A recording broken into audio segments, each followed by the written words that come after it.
С вами «Техническая среда», я ведущий Геннадий Емелькин. Сегодня мы разберемся в причине скрипа наружных зеркал при их складывании.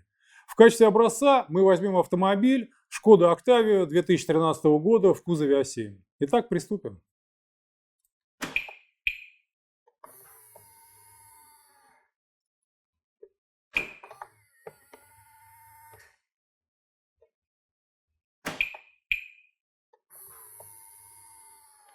Виновником такого неприятного скрипа является ось, на которой проворачивается зеркало при постановке автомобиля на охрану, ну, либо так в обычном режиме при складывании.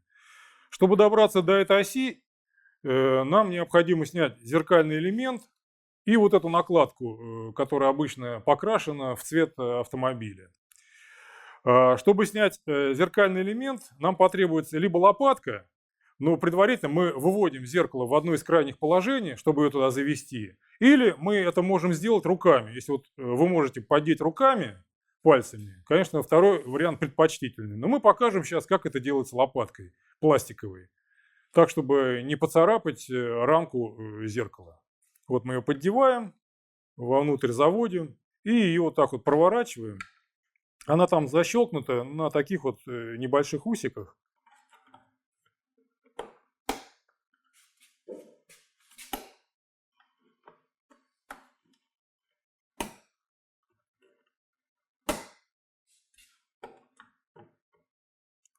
Вот мы поддели лопаткой, и вот оно вот, вот покажем сейчас, вот сколько у него вот зажимов, которые фиксируются на вот этом элементе.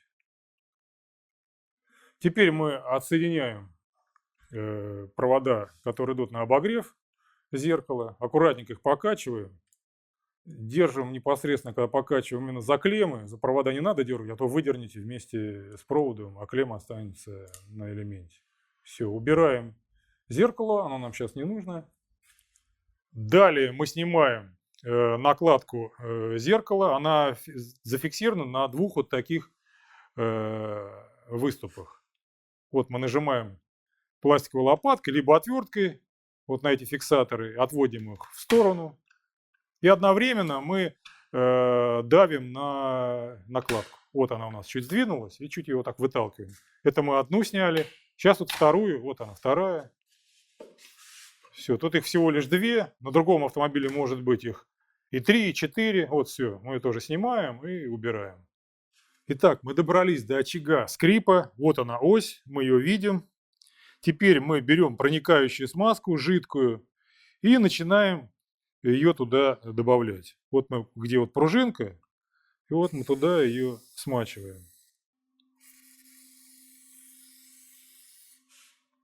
И заодно мы покачиваем зеркало вот туда, вот влево-вправо, чуть-чуть сюда, потом на себя, вот, то есть чтобы смазка как раз у нас везде затекла во все вот эти вот уголки укромные. Вот мы чувствуем, вот она сейчас поскрипывает, она еще не сразу проникла.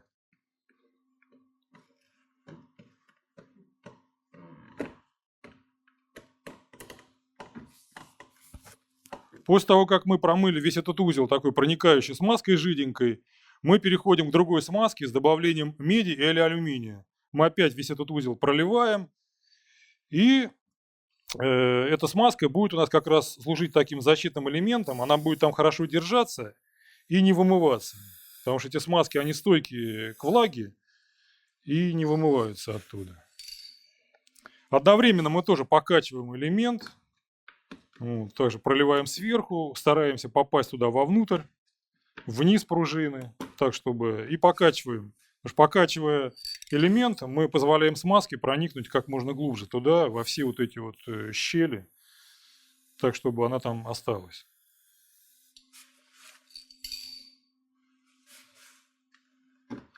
Вот мы ее покачиваем в крайнем положении. Когда вот мы ее в среднее положение ставим, пружинка сжимается, и она позволяет еще больше смазки туда проникнуть вниз.